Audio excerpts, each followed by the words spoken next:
நீதி கதைகள் டிவி. அது ஒரு ஓட்டு வீடு. வீட்டுக்கு முன்னாடி ஒரு திண்ணை. ரொம்பவோ கஷ்டப்படுற விவசாய குடும்பம்.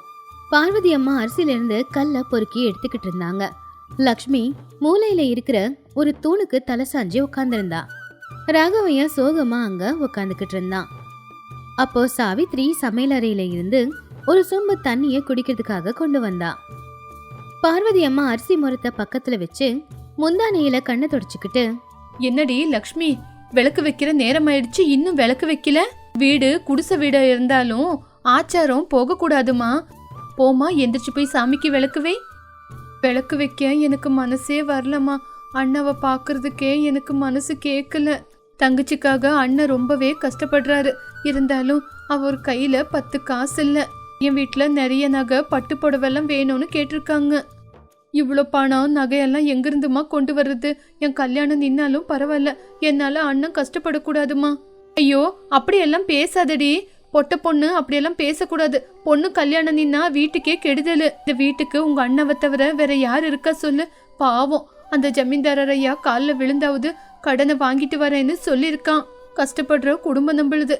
அந்த கடவுள் தான் நம்மள காப்பாற்றணும். ராகவையா அதை கேட்டு கையில இருக்கிற கடுதாசியை கசக்கி தூக்கி போட்டு ஒன்னும் செய்ய முடியாம ஆகாயத்தை பார்த்துக்கிட்டு இருந்தான். அவனுக்கு என்ன பண்றதுன்னே தெரியல. அப்ப சாவித்ரி புருஷனோட நிலைமைய பார்த்து புரிஞ்சுக்கிட்டு மாமியார் பக்கத்துல வந்து உக்காந்தா. அத்தை, ஏன் நீங்க கவலைப்படுறீங்க? கல்யாணத்துக்கு இன்னும் 10 நாள் இருக்குல்ல. அதுக்குள்ள அந்த கடவுள் ஏதாவது வழி காட்டாம போயிடுவானா? அவரு ஏதாவது ஒரு வழிய காட்டுவாரு. நீங்க லக்ஷ்மி முன்னாடி உக்காந்து கண்ணு தண்ணி விட்டுக்கிட்டு இருந்தா எப்படி? முதல்ல கண் தொடிங்க. லக்ஷ்மி நம்மள பார்த்து கவலைப்படுவாள்ல. என் கண்ணீரு நிக்க மாட்டேங்குதேம்மா. 50,000 ரூபாவும் 2 பவுனு நகையை கேட்டிருக்காங்க. 50,000 ரூபான்னா சும்மாவா? நம்ம கிட்ட இருக்கிற வயல வித்தாலும் முடியாதே. பொண்ணுக்கு செய்ய சொன்னதெல்லாம் செய்யாம போனா அப்புறம் கல்யாணம் நின்னுடும். ஊருக்குள்ள நம்ம தலை தூக்கி நடக்க முடியாது. மரியாதை அப்படிங்கிறது மனசுக்குள்ள இருந்து வரணும். அத்தை, நீங்க ஏன் கவலைப்படுறீங்க? அதான் நான் இருக்கேன்ல, கவலைப்படாதீங்க. லக்ஷ்மி, நீ போய் துளசி செடிகிட்ட விளக்கு வைமா. எந்திரிச்சு போமா.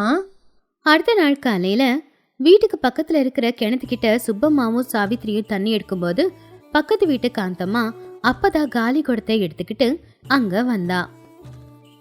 சாவித்ரி, கல்யாண வேலையெல்லாம் எவ்வளவு தூரம் நடந்திருக்கு? சாப்பாடெல்லாம் நல்லா போடுவீங்களா? சாப்பாடு ஏற்பாடெல்லாம் நடக்குதா? கேள்விப்பட்டேன், உங்க வீட்டுக்காரு கல்யாண செலவுக்கு காசு ஊரு முழுக்க கேட்டுக்கிட்டு இருக்காரா?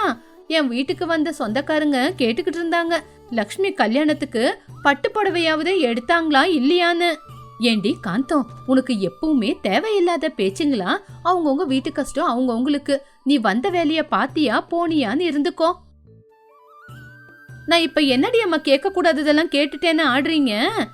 எங்க வீட்லயும் என் நாத்தனாருக்கு கல்யாணம் பண்ணோம். எங்க வீட்டுக்காரரு எங்களுக்கு இருந்த வயலெல்லாம் வித்துதான் 10 வகை சாப்பாடு எவ்வளோ ஏற்பாடுங்களை பண்ணிக்கிட்டு இருந்தோம். இந்த ஊர்ல இப்ப கூட எங்க வீட்டு கல்யாணத்தை பத்தி தான் பெருமையா பேசுறாங்க. பொண்ணுக்கு செய்ய வேண்டிய மரியாதையெல்லாம் செய்யலனா நாளைக்கு புருஷன் வீட்டுல போய் அவ எவ்வளவு பேச்சு வாங்குவா? புருஷன் வீட்டுக்கு போகும்போது பொண்ணு சந்தோஷமா அனுப்பி வைக்கணும்ல. அந்தக்கா, ஆடம்பரம் முக்கியம் இல்ல, கௌரவம் தான் முக்கியம். சாப்பிட்டதுக்கு அப்புறம் ஜனங்க கை கழுவிட்டு போயிடுவாங்க. ஆனா காட்டின பாசத்தை மறக்க மாட்டாங்க. எங்க கையால முடிஞ்சது கண்டிப்பா செய்வோம். என் நாத்துனா ரொம்ப கொடுத்து வச்சவ, நல்ல வீட்டுக்கு தான் போறா. அவங்களும் மனசால பார்த்தாங்களே தவிர பணத்தை பார்க்கல. ஆமா ஆமா, பேச்சு கோடியையும் தாண்டிடும், ஆனா செய்களை காட்டணும்ல.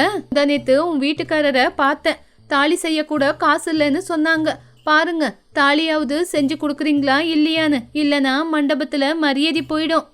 இங்க பாரு காந்தம், வாய்க்கு வந்த மாதிரி பேசாத. அவங்கவுங்க கஷ்டம் அவங்கவுங்களுக்கு. இங்க பாரு சாவித்ரி, அவ பேசினா பேசிட்டு போறா, நீ போய் உன்னோட வேலைய பாரு. அத பத்தி கவலைப்பட மாட்டேன் சுப்பம்மா. இருந்தாலும் அவங்க சொல்றது உண்மையான விஷயம் தானே. என் வீட்டு மகாலட்சுமிய வெறும் கையோட நான் என்னைக்குமே அனுப்ப மாட்டேன். எங்க வீட்டுக்காருக்கு துணையா நான் இருப்பேன். முடிஞ்சதை செஞ்சு அனுப்புவோம். ராத்திரி நேரம் அறையில ஒரு சின்ன விளக்கு எரிஞ்சுக்கிட்டு இருந்துச்சு. ராகவையா ஒரு பெட்டியை திறந்தான்.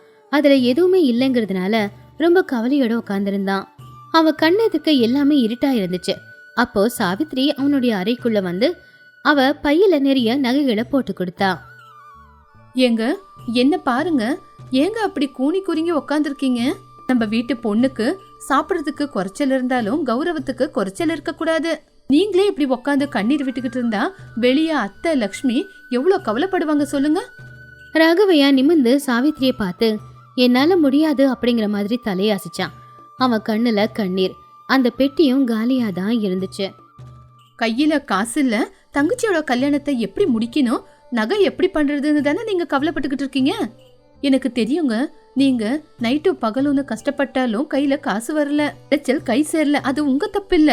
ஆனா உள்ளுக்குள்ள இருக்கிற கஷ்டத்தை முழுங்க முடியாம கண்ணீர் விடக்கூடாது. சாவித்ரி முன்னாடி வச்சிருந்த பையில இருந்து அவளுடைய நகைகளான ஒரு கம்மலு, ஒரு ஜோடி வளையல், அப்படியே ஒரு நெக்லஸை எடுத்து வெளியில வச்சா.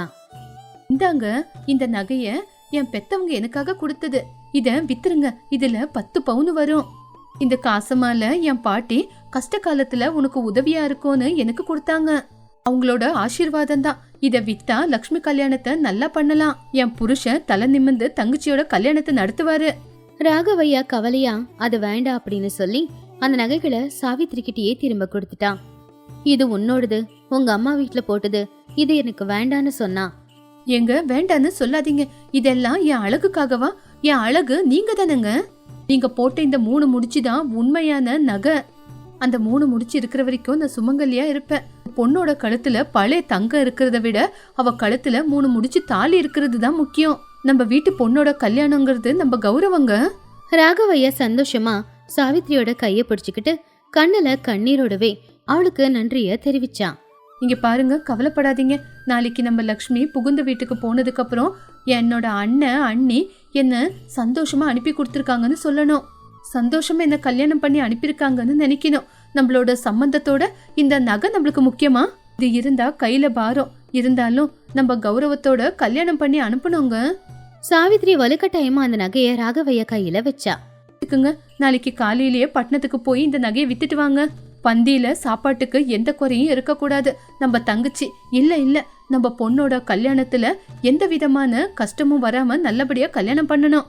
ராகவையா சாவித்ரிய பார்த்து கையெடுத்து கும்பிடும்போது சிரிச்சுக்கிட்டே அந்த கைய கீழே இறக்கி விட்டா சாவித்ரி. ஐயோ, என்னை பார்த்து அப்படி கையெடுத்து கும்பிடாதீங்க. ஒரு பொண்டாட்டியா என்னோட கடமை இது. இந்த வீட்டுக்கு கல்யாணம் பண்ணி வரும்போது வீட்டோட கடமை வீட்டு மருமகளுதுன்னு எங்க அம்மா சொன்னாங்க. அது இப்ப உண்மையாயிடுச்சு. கல்யாண வேலை தொடங்குச்சு. வீடெல்லாம் பூக்களால அலங்காரம் செஞ்சிருந்துச்சு. லக்ஷ்மி கல்யாண பொண்ணா மணமேடையில சந்தோஷமா வந்து நின்னுக்கிட்டு இருந்தா. காந்தம்மா சுப்பம்மா 2 பேரும் வெளியே நின்று பேசிக்கிட்டு இருந்தாங்க. சாவித்ரி கையில வளையல் இல்லாம, கழுத்துல நெக்லஸ் இல்லாம, காதுல கம்மல் இல்லாம மஞ்சக்கயிறோடவே நின்னுக்கிட்டு இருந்தா. என்னடி சுப்பம்மா, பாத்தியா இந்த கல்யாணம் இவ்வளவு நல்லா நடக்கும்னு கனவுல கூட யோசிக்கல. சாவித்ரி வீட்டுக்காருக்கு ஏதாவது லாட்டரி அடிச்சுச்சா? கல்யாண சாப்பாடு, நகை, நட்டு, பட்டப்பொடுவை அப்படின்னு அப்பப்பா கண்ணு பார்க்க முடியல. லாட்டரி எல்லாம் அடிக்கல காந்தம், இது ஒரு தேவதையோட தியாகம். அங்க பாத்தியா சாவித்ரி கழுத்து எவ்வளோ காலியா இருக்குன்னு? காந்தம்மா சாவித்ரிய பார்த்தா. அவன் முகத்துல எந்த கவலையும் இல்ல. அதுக்கு பதிலா சிரிப்பும் திருப்தியும் தான் தெரிஞ்சுது. ஐயோ ஆமாண்டி, அவ கழுத்துல காசு மாலை காணோம், கையில இருந்த 4 தங்க வளையல காணோம், கையில வெறும் குப்பி வளையல போட்டிருக்கா. இவளோட தியாகம் தான் பெருசு. ஆமா, தன்னோட புருஷனோட கௌரவத்துக்காக, நாத்தனாரோட சந்தோஷத்துக்காக அவளோட நகையெல்லாம் கழட்டி கொடுத்திருக்கா. அவளோட தியாகம் தான் இந்த பந்தலுக்கு வெளிச்சத்தை கொண்டு வந்திருக்கு. உன்ன மாதிரி ஜனங்க எதுவுமே பேசக்கூடாதுன்னு இந்த மாதிரி தியாகத்தை பண்ணிருக்கா. தியாகம்னா இதுதான். பார்வதி அம்மா அங்க வந்து சாவித்ரிய பக்கத்துல கூப்பிட்டு, என் மருமக தேவதை, என் வயிற்றுல பிறக்கலனாலும் இந்த வீட்டு பொண்ணா இருந்து என் பையனுக்கு நல்லதை செஞ்சிருக்கா. அவளோட நாத்தனாருக்கு கல்யாணம் பண்ணி கொடுத்திருக்கா. இந்த மாதிரி ஒரு பொண்ணு என் புள்ளைக்கு பொண்டாட்டிய வர என் புள்ள கொடுத்து வச்சிருக்கணும். காந்தம்மா வெக்கப்பட்டு தலை குனிஞ்சா. உண்மைதாம்மா, நான் ஏதோ அன்னைக்கு தப்பா பேசிட்டேன். சாவித்ரி மனசு வெண்ணன்னு நான் புரிஞ்சுக்கிட்டேன். தங்கத்தை யாரு வேணாலும் வாங்கலாம். இந்த மாதிரி மருமக கிடைக்கிறது நீங்க செஞ்ச புண்ணியம். சாவித்ரி என்ன மன்னிச்சிடுமா? சாவித்ரி சிரிச்சுக்கிட்டே, பரவாயில்ல காந்தம்மா, நம்ம எல்லாரும் ஒரே ஊருக்காருங்க. பாருங்க, எங்க லக்ஷ்மி பார்க்க எவ்வளவு அழகா இருக்கா. அவ அழகு முன்னாடி நகை எல்லாம் ஒரு கணக்கா? கல்யாணம் முடிஞ்சது. லக்ஷ்மி மாப்பிள்ளை வீட்டுக்கு போக தயாரானா. அவ அவங்க அண்ணிய கட்டி பிடிச்சுக்கிட்டே அழுதுகிட்டே இப்படி சொன்னா. அண்ணி, நீங்க மட்டும் இல்லனா இந்த கல்யாணம் நடந்திருக்குமா? அம்மாவா என்ன பாத்துக்கிட்டீங்க. எனக்காக உங்க நகைய தியாகம் பண்ணிருக்கீங்க. அடுத்த ஜென்மம்னு ஒண்ணு இருந்தா உங்க வயித்துல உங்க பொண்ணா வந்து உங்களை பாத்துக்கணும். சாவித்ரி லக்ஷ்மியோட கண்ணீரை தொடச்சு அவளுக்கு தைரியம் கொடுத்தா. பைத்தியக்காரி பொண்ணு அழுக கூடாது. மாமியார் வீட்டுக்கு போகும்போது சிரிச்சுக்கிட்டே போனோம். இங்க பாருமா லக்ஷ்மி, மாமியார் வீடுனா அம்மா வீடு இல்ல. அங்க நிறைய கடமைங்க இருக்கு. பொறுப்பா அன்பா எல்லாரும் கூட இருக்கணும். யாராவது ஏதாவது சொன்னா வாய் திறந்து பேசக்கூடாது. பொறுமையா அந்த குடும்பத்தை காப்பாத்தணும். நம்ம வீட்டு கௌரவம் உன் கையில தாமா இருக்கு. பார்த்து பத்திரமா போயிட்டு வா. ராகவையா தூரத்துல நின்னே சாவித்திரிய பார்த்து பெருமையா கண்ணுல வர கண்ணீரை தொடச்சுக்கிட்டான். லக்ஷ்மி மாமியார் வீட்டுக்கு கிளம்பிட்டா. அன்னைக்கு சாயந்தர நேரம் வீட்டு திண்ணையில ராகவையாவும் சாவித்திரியும் தோல்ல சாஞ்சி உட்காந்துருந்தாங்க. பந்தல் அலங்காரம் எல்லாமும் இன்னும் அப்படியே இருந்துச்சு. ராகவையா சாவித்திரியோட தோல்ல கை போட்டுக்கிட்டு இருந்தாரு. சாவித்திரி அவனுடைய தோல்ல சாஞ்சி உட்காந்துருந்தா. இப்ப அவ உடம்புல நகை இல்லாம இருக்கலாம், ஆனா எல்லா நகையை விட சிறந்த நகையான புன்னகை இப்ப அவங்க முகத்துல இருந்துச்சு. இந்த கதையில இருக்கிற நீதி என்னன்னா, வீட்டுக்கு வர பொண்ணு நல்ல குணத்தோட இருந்தா அந்த வீடும் நல்லா இருக்கும், அந்த வீட்டுல இருக்கிற மனுஷங்க எல்லாருமே சந்தோஷமா இருக்கலாம். அது 1917 வருஷம். அது ஒரு அழகான கிராமம். ஆன பேரு பிசினாரி கிராமம். அந்த ஊர்ல இருக்கிற எல்லாரும் கஞ்ச பிசினாரிங்க தான். ₹1 செலவு பண்ணணும்னாலும் கூட உசுரே போற மாதிரி இருக்கும். அதே ஊர்ல தான் ரங்கையாவும் அவருடைய மனைவி பார்வதியும் இருந்தாங்க. அது மார்கழி மாசம், குளிர் அதிகமா இருந்துச்சு. ராத்திரி 8 மணி இருக்கும். அப்போ வீட்டோட திண்ணையில சின்னதா எரியிற விளக்குக்கு பக்கத்துல ரங்கையாவும் பார்வதியும் உக்காந்துக்கிட்டு இருந்தாங்க. அப்ப ரங்கையா அந்த விளக்க பார்த்து, ஏண்டி பார்வதி, அந்த விளக்க எதுக்கு அதிகமா எரிய விட்டுருக்க? என்ன ஆகாயத்துல இருந்தா ஊத்திக்கிட்டு இருக்கு?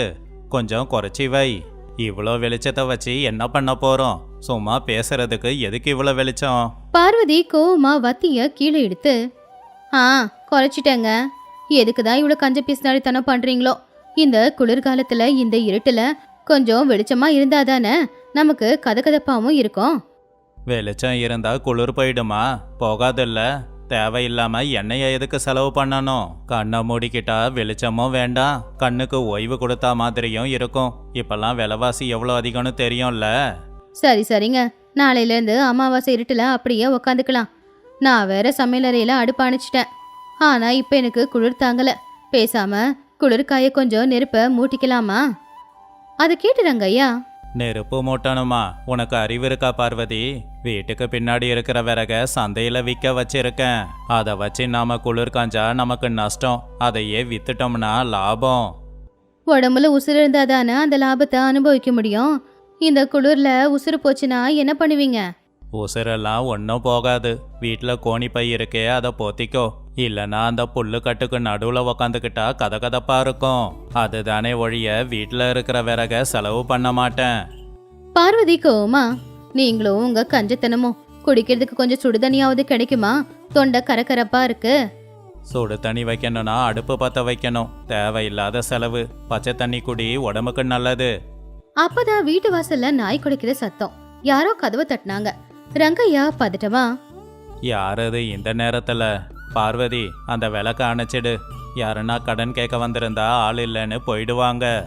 பார்வதி விளக்கு அணைச்சு யாரோ சத்தமா தட்டுறாங்க. யாருன்னு பாக்குறது.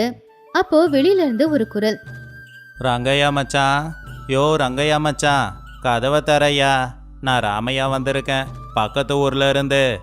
ரங்கையா அந்த குரலை கேட்டு, சே, இந்த ராமையா வந்திருக்கானா? இவன் என் தூரத்து சொந்தம், சரியான பெருந்தீனி. இன்னைக்கு ராத்திரி என் வீட்டில் தங்க வந்திருக்கான் போல. கதவை திறந்து தான் ஆகணும். ரங்கையா விருப்பமே இல்லாம போய் கதவை திறந்தான். அப்ப ராமையா வயசு 50 இருக்கும். அவரு குளிர்ல ஒரு பைய பிடிச்சுக்கிட்டு நின்னுக்கிட்டு இருந்தாரு. அப்பா, என்ன குளிர் மச்சான் இது? வரும்போது குளிர தாங்கவே முடியல. பார்வதி, நல்லா இருக்கியா? பார்வதி சிரிச்சுக்கிட்டே, வணக்கங்கண்ண, எப்படி இருக்கீங்க? ஆமா, ஊர்ல எல்லாரும் நல்லா இருக்காங்களா? எல்லாரும் நல்லாதாமா இருக்காங்க. நான் சந்தைக்கு போற வழியில இருட்டாயிடுச்சு, ஊருக்கு போக முடியல. அதான் உங்க வீடு பக்கத்துல தானே இருக்கு, ராத்திரி தங்கலான்னு வந்தேன். அப்போ ரங்கையா தயங்காம, ஒரு ராத்திரி தங்க என் வீடா கிடைச்சது. ஊர்ல தான் சத்திரம் இருக்கு. சத்திரத்துல அடிக்கிற காத்துக்கு பறந்து போயிடுவான் போல இருந்துச்சு. அதான் உங்க வீட்டுக்கு தங்கலான்னு வந்திருக்கேன். சரி, ரொம்ப பசி எடுக்குது, சூடா சாப்பாடு போடுங்க. ஏது சாப்பாடா? ராமையா, ஒரு அரை மணி நேரத்துக்கு முன்னாடி வந்திருந்தா நல்லா இருந்திருக்கும். இன்னைக்கு எங்க வீட்டுல ஏகாதசி விரதம், அதனால நாங்க சமைக்க அரிசி பருப்பும் இல்ல. என்னது ஏகாதசியா? ஆனா இன்னைக்கு தசமியாச்சே. எங்க ஊரு பஞ்சாங்கம் வேற, அதனால தான் இன்னைக்கு நாங்க யாரும் அடுப்பு பத்த வைக்க மாட்டோம். ஆமாங்கண்ண, வீட்டுல குடிக்க தண்ணியை தவிர வேற எதுவும் இல்ல, அதுவும் நல்ல சில்லுன்னு தான் இருக்கு. ராமையா புரிஞ்சுக்கிட்டு, ஓஹோ அப்படியா, சரி பரவாயில்ல. குளிர் ரொம்ப அதிகமா இருக்கு, கொஞ்சம் நெருப்ப மூட்டுங்க. கொஞ்ச நேரத்துக்கு குளிராவது காஞ்சிக்கிறேன். என்னது, நெருப்பு மூட்டணுமா? ஐயோ, எங்க வீட்டில் விறகு இல்லையே. இந்த நேரத்துல காட்டுக்கு போய் விறகெல்லாம் கொண்டு வர முடியாது. அப்ப ராமையா வீட்டுக்கு பின்னாடி பார்த்து, அட என்ன மச்சான், வீட்டுக்கு பின்னாடி தான் விறகு அவ்வளோ வச்சிருக்கீங்களே.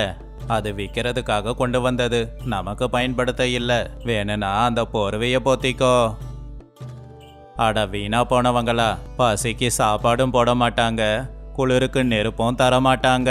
சரி மச்சான், உன் விருப்பம். ஆனா என்கிட்ட ஒரு அருமையான பொருள் இருக்கு, அது இருந்தா விறகு தேவையில்லை. என்னன்னு சொல்றீங்க? விறகு இல்லாம தீ எரியுமா? அட சமைக்க அரிசி கூட வேண்டாமா, வயிறு நிறைஞ்சிடும். அப்படி அவருடைய பையில இருந்து ஒரு பழைய பித்தளை பொருளை எடுத்தாரு. அந்த பொருளை எடுத்து அவங்க கிட்ட காட்டினாரு. இங்க பாரு தங்கச்சிமா, நான் காசி யாத்திரைக்கு போனப்போ ஒரு வயசானவர் இதை என்கிட்ட கொடுத்தாரு. இது அச்சய பாத்திரமா அந்த கிருஷ்ணரே கொடுத்தது. இதுல வெறும் பச்சை தண்ணிய ஊத்திட்டு கண்ணை முடிக்கிட்டு மந்திரத்தை சொன்னா அந்த பச்சை தண்ணி குடிக்கிற ரசமா மாறிடும். நல்ல சூடா தொண்டைக்கு எதமா இருக்கும் தெரியுமா? என்னது, உண்மையாவா? வெறும் தண்ணி மட்டும் போதுமா? பருப்பு என்ன விறகுன்னு எதுவும் தேவையில்லையா? எதுவும் தேவையில்லை. ஆனா அந்த தண்ணியை சூடாக்க கொஞ்சம் அனல் தேவைப்படும். நம்ம கிட்டதான் அடுப்பு பத்த வைக்க விறகே இல்லையே. சரி விடு, அப்புறமா பார்த்துக்கலாம். இருங்க, அந்த அனலுக்காக 2 விறகு கொண்டு வர்றதுல எந்த பிரச்சனையும் கிடையாது. அந்த ரசம் எப்படி இருக்குன்னு பார்க்கணும் இல்ல? அட ஆமாங்க, இது மட்டும் உண்மைனா இப்ப சூடா குடிக்கிறதுக்கு ரசம் கிடைக்கும். போங்க, போய் விறகு எடுத்துட்டு வாங்க. அண்ணா, நான் போய் தண்ணி எடுத்துட்டு வரேன். ராமையா அதை கேட்டு சிரிச்சுக்கிட்டே, சரி, உங்க விருப்பம். ஆனா மச்சான், நல்ல விறகா பார்த்து கொண்டு வா. புகை வந்துச்சுன்னா பாத்திரம் வேலை செய்யாது. நல்லா காஞ்ச விறகா கொண்டு வர. நீ முதல்ல மந்திரத்தை சொல்லு. ரங்கையா வெளியில போய் இத்தனை நாளா உயிரா காப்பாத்துக்கிட்டு இருந்த நல்ல விறக வீட்டுக்குள்ள கொண்டு வந்தான். வீட்டுக்கு நடுவுல அடுப்ப பத்த வச்சாங்க. பார்வதி தண்ணிய கொண்டு வந்தா. அப்போ ராமையா பாத்திரத்துல தண்ணி ஊத்தி அடுப்புல வச்சாரு. அப்ப ராமையா தண்ணிய கலந்துக்கிட்டு கண்ணை மூடி மந்திரம் சொல்ற மாதிரி, ஓம் கிரீம் ஓம் கிரீம். என்னாச்சு, தண்ணி சூடாகுதா? ரசம் தயாராயிடுச்சா? இப்பதானே அடுப்புல வச்சோம், தண்ணி சூடாகட்டும். ஆனா ஒரு பிரச்சனை இருக்கு. என்னன்னது? இந்த தண்ணி நம்ம கிணத்து தண்ணி இல்லையா, உப்பா இருக்கு. அந்த சாமியார் சொன்னாரு, தண்ணி உப்பா இருந்தா அதுல கொஞ்சம் வெல்லத்தை போடணுமாமா, இல்லனா இந்த மந்திரம் வேலை செய்யாதாமா. வெல்லமா? வெல்லத்துக்கு என்ன விலை விற்கிதுன்னு தெரியுமா? பரவாயில்ல மச்சான், வெல்லம் இல்லைன்னா கசப்பான ரசத்தையே குடிக்கலாம், பிரச்சனை இல்லை. ஐயோ, அடுப்பு பத்த வச்சதுக்கு அப்புறமா ஏன் கசப்பான ரசத்தை குடிக்கணும்? இனிப்பாவே குடிக்கலாம். என்கிட்ட கொஞ்சம் வெல்லம் இருக்கு, கொண்டு வரேன் அப்படின்னு பார்வதி போய் எடுத்து வச்சிருந்த வெல்லத்தை கொண்டு வந்து கொடுக்கும்போது ராமையா அதை அந்த பாத்திரத்துல போட்டாரு. இப்ப வாசம் மாறுது பாருங்க. தங்கச்சி, இந்த ரசத்தை குடிச்சா குளிர் போகும். ஆனா பசி தீரணும்னா இதுல கொஞ்சம் வெள்ளைய கலக்கணுமே. வெள்ளையா? அப்படின்னா கொஞ்சம் பாலோ இல்ல அரிசி மாவோ போட்டா நல்லா தயாராகும். இல்லனா தண்ணி மாதிரியே இருக்கும். எனக்கு எதுவும் இல்ல, உங்களுக்கு சரிதானா? ரங்கையா அதை கேட்டு, பால் இல்ல, ஆனா அரிசி மாவு இருக்கு. அதுல நாளைக்கு ரொட்டி செய்யலான்னு எடுத்து வச்சிருக்கேன். ரொட்டி எதுக்கு மச்சான்? இந்த ரசத்தை குடிச்சா 2 நாளைக்கு பசியே எடுக்காது. அந்த மாவை கொண்டு வா. 2 நாளைக்கா? அப்ப லாபம்தான். பார்வதி, அந்த மாவை கொண்டு வா. பார்வதி போய் அரிசி மாவு கொண்டு வந்தப்போ ராமையா அந்த தண்ணியில அரிசி மாவு போட்டதும் அது நல்ல திக்கா இருக்கிற கஞ்சி மாதிரி மாறுச்சு. ராமையா கரண்டியை எடுத்து அந்த கஞ்சியை திருப்பி, ஆஹா, இப்ப அருமையா இருக்கு. ஆனா மச்சான், கடைசியா ஒன்னே ஒண்ணு வேணும். அத போட்டா இது அமிர்தம் மாதிரி தயாராயிடும். இன்னும் என்னையா வேணும்? என் உசுரை தவிர எல்லாத்தையும் கேட்டுட்ட. அட ஒன்றும் இல்லை மச்சான், கொஞ்சம் நெய், கொஞ்சம் முந்திரி, அப்புறம் 4 ஏலக்காய் தட்டி போட்டா இந்த ரசம் ரொம்ப நல்லா இருக்கும். இல்லைனா சப்புன்னு இருக்கும். இது உடம்புக்கு ரொம்ப நல்லது. நம்மள மாதிரி வயசானவங்க குடிச்சா 10 யானை பலம் கிடைக்கும். உண்மைதாங்க, நெய் போட்டா பலம்தான். பண்டிகைக்காக நம்ம பீரோல எடுத்து வச்சிருக்கோமே நெய், அதை கொண்டு வரேன் இருங்க. ரங்கையா கோவமா, அடி வீணா போனவளே, பண்டிகைக்கு வச்ச நெய்ய கொண்டு வரேன்னு சொல்றியா? எப்படியும் தண்ணிய ஊத்தியாச்சு, அரிசி போட்டாச்சு, வெல்லத்தையும் போட்டாச்சு, அதையும் போட்டு தொலைப்போம். பார்வதி முந்திரி, நெய், கொஞ்சம் ஏலக்காவையும் கொண்டு வந்து கொடுத்தாங்க. ராமையா அது எல்லாத்தையுமே அந்த பாத்திரத்துல போட்டாரு. வீடு முழுக்க கமகமன்னு மனம் வந்துச்சு. தயாராயிடுச்சு. இந்த உலகத்திலேயே ரொம்பவும் அருமையான ரசம். அடுப்பு அணைச்சிடுங்க. உண்மை சொல்லணும்னா ராமையா செஞ்சது பாயசம். அந்த பாயசத்தை கிளாஸ்ல ஊத்தி கொடுத்தப்போ சுட சுட அதை குடிச்சப்போ ரங்கையாவுக்கும் பார்வதிக்கும் உசுரே வந்த மாதிரி இருந்துச்சு. ரங்கையா அந்த பாயசத்தை குடிச்சு, ஆஹா ராமையா, என்ன ரசம் இது? உண்மையிலேயே அமிர்த மாதிரி தான் இருக்கு. சாமியார் சொன்னது உண்மைதான், உடம்பே சூடா இருக்கு. ஆமான ஒண்ணுமே போடலனாலும் வயிறும் ரொம்பி போச்சு, எனக்கு தாகமும் தீந்துச்சு. ராமையா சிரிச்சுக்கிட்டே, மச்சான் தங்கச்சி, இப்ப நான் உண்மைய சொல்லவா? என்னடா அது? அந்த பாத்திரத்துக்கு எந்த மகிமையும் இல்லை, சாதாரண பித்தளை பாத்திரம். நான் சொன்ன மந்திரம் கூட பொய் மந்திரம்தான். என்னது? ஆனா சுவையா சூடா இருந்துச்சே. அந்த சுவை நீ ஒளிச்சு வச்சிருந்த நெய் அரிசி மாவால வந்துச்சு. அப்புறம் சூடு நீ ஒளிச்சு வச்சிருந்த விறகால வந்துச்சு. இது எல்லாம் நான் செஞ்சது, தானா உருவானது இல்ல. அப்படின்னா இது நீங்க செஞ்சதுதானா? ஆமாமா, உங்ககிட்ட எல்லாம் இருக்கு. அடுப்பு பத்த வைக்க விறகும் இருக்கு, சமைக்க பொருளும் இருக்கு. ஆனா ஐயோ செலவு பண்ணா தீந்து போயிடுமேங்கிற பயத்துல இருக்கிறத வச்சுக்கிட்டு சாப்பிடக்கூட முடியாம இருக்கீங்க. இருக்கிறத முதல்ல அனுபவிக்கணும், அப்புறமா சேர்த்து வைக்கிறத பத்தி யோசிக்கணும். ராமையா, நீ சொன்னது உண்மைதான். இன்னைக்கு வீடு முழுக்க விறகு இருக்கு. ஆனா இந்த குளிர்ல நான் செத்து போயிட்டா அந்த விறகை என்ன பண்ணுவாங்க? என்னதான் வச்சு எரிப்பாங்க. இருக்கும்போதே அனுபவிக்கணும். அதான் மச்சான் நானும் சொல்றேன், சிக்கனம் நல்லது, சேர்த்து வைக்கிறது எதிர்காலத்துக்கு நல்லது. ஆனா அதுக்குன்னு கஞ்சத்தனமா இருந்து நாம வாழ்க்கையை வாழலனா அப்புறம் சேர்த்து வைக்கிறதுக்கு அர்த்தமே இருக்காது இல்லையா? ஆமான, நீங்க சொன்னது உண்மைதான். நாங்க இத்தனை நாளா எல்லாம் இருந்தாலும் இந்த குளிர்ல நடுங்கிக்கிட்டு இருந்தோம். நாளைக்கு காலையில உங்களுக்கு அடுப்பு பத்த வச்சு குடிக்க சூட தண்ணி காய்ச்சி கொடுக்கறேன். அது மட்டும் இல்ல, உனக்கு பிடிச்சத என் பொண்டாட்டிய சமைக்க சொல்றேன். நீ கண்டிப்பா சாப்பிட்டுட்டு தான் போகணும். அது என் மச்சானா. சரி, இப்ப போர்வையை போத்தி தூங்கலாம், நாளைக்கு காலையில பார்க்கலாம். அன்னைக்கு ராத்திரி குளிர தாங்கிக்கிட்டு யாரும் படுக்கல, நல்ல கதகதப்பா தான் படுத்து தூங்கிக்கிட்டு இருந்தாங்க. ராமையாவோட வருகையால அந்த ஊர்ல இருக்கிற ஒரு குடும்பத்துல இருக்கிற 2 பேரோட மனசு நல்லபடியா மாறுச்சு. பணம் அப்படிங்கறது சேர்த்து வைக்கிறதுக்காக இல்ல, வாழ்க்கைய வாழ்றதுக்காக அப்படிங்கறத தெரிஞ்சுக்கிட்டாங்க.